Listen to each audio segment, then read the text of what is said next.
You will not get any politician, none, that will address the secret societies. None. On any side. Because most of them come from some sort of secret society. The country was founded on it. Now, because I look at everything from the biblical lens, what you'll hear all this year, because it's America's anniversary, or it's America's birthday, 250 years, is how great all the Freemasons were. They fought in the Revolution, okay, all these men, okay, but they weren't getting it, okay, because they, lived in their enlightenment, we know best shit, which was what the problem was from the beginning. That, please understand, that's my point. I'm the only one on the I'm the only person anywhere saying it, anywhere. There is nobody I come across on TikTok that says what I say. And you could say, well, that's because you're crazy. No, it's because I'm saying the truth. That when your free will got you into the problems from the very beginning, and God's made it clear all through the Bible, then can you understand why Jesus surrendered to the Father? So, it won't change because people would rather have, even to the top, they would rather have their happiness. No, our country did great. I'm not saying our country didn't do great. I'm saying the Constitution was a Band-Aid. In my opinion, it doesn't work. Even with voter IDs, again, take part. If you want, everybody will want to take part in both kingdoms because, man, all the way, no matter how old, how young, they would rather have their own kingdom instead of truly having God bring his. The landscape of secret societies in America during 1776 was dominated by a few major organizations, though their secret nature varied. While many groups were clandestine, others were simply private fraternal orders that became centers for revolutionary political activity.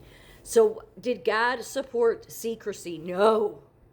I mean, the reason the last book of the Bible was written was because I will reveal all secrets. Seriously, the Freemasons should have really thought about how God talked about, I'll throw down every stone. They're Masons. But anyway. Moving on. The exact number is difficult to pin down because many local committees operated with varying degrees of secrecy, but there's three primaries. The Freemasonry was the most established fraternal organization in the colonies. There were roughly 100 to 150 Masonic lodges in America at the time of the Revolution. 100 to 150. Do you know how many there is now? While not a political organization by design, the lodges provided a network for elite colonial leaders to meet. Obviously, notable members: George Washington, Ben Franklin, Paul Revere. They used private rituals, handshakes, and symbols, but their lodge locations were often public knowledge. The Sons of Liberty were the next one.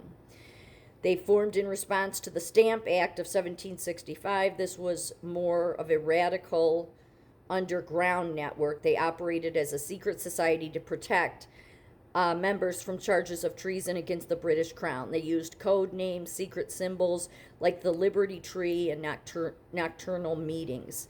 Membership was often semi-public, but their specific operational plans, such as the Boston Tea Party, were kept strictly confidential. The Phi Beta Kappa Society, interestingly, 1776 saw the birth of the first Greek letter secret society in America. December 5th, 1776, at the College of William and Mary. It began as a secret daughters society. Unlike modern honor societies, it originally involved secret oaths, rituals, and specialized grip to distinguish members during the time of the Revolution. Other notable groups, the Friends of Sons of St. Patrick, okay. Let's see,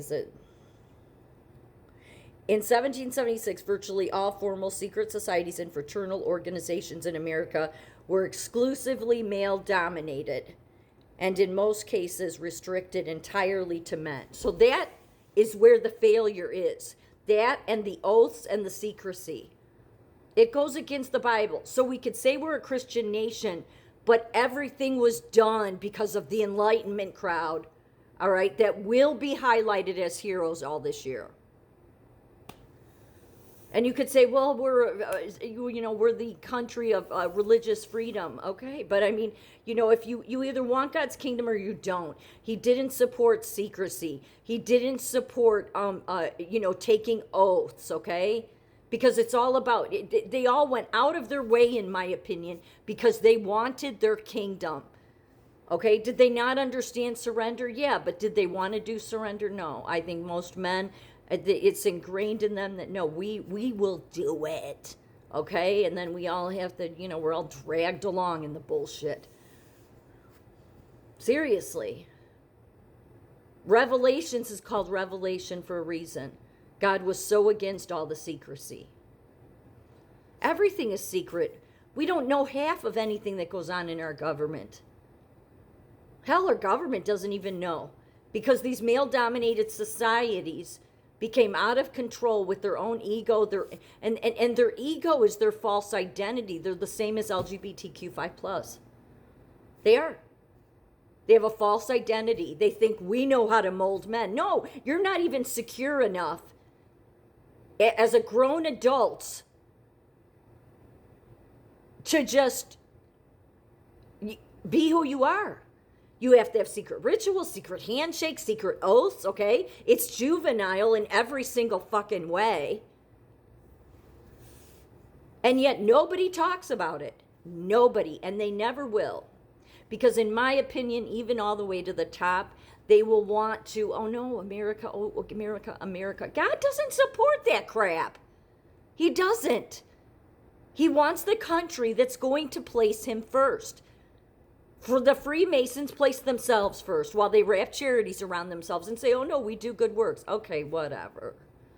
All right? Obviously, you're just insecure. Again, I'm sorry, when you're a grown adult male that needs to be in a male-dominated society, then you're showing that you have some issue with women. Wrap all your bullshit up you want to. And that is not me encouraging the Freemasons, oh, open your doors to women. No, the whole, all of it should just go. Like, why can't you just be normal grown men? So we've ended up here, war after war, all of this nonsense.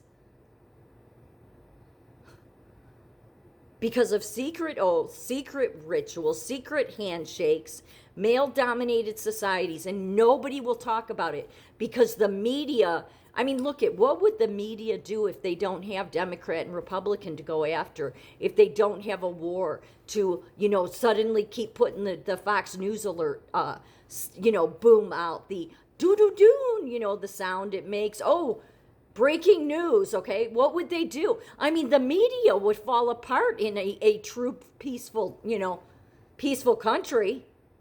They wouldn't be able to survive. So can you see how it doesn't serve any of them? And all they all are about is serving them damn selves.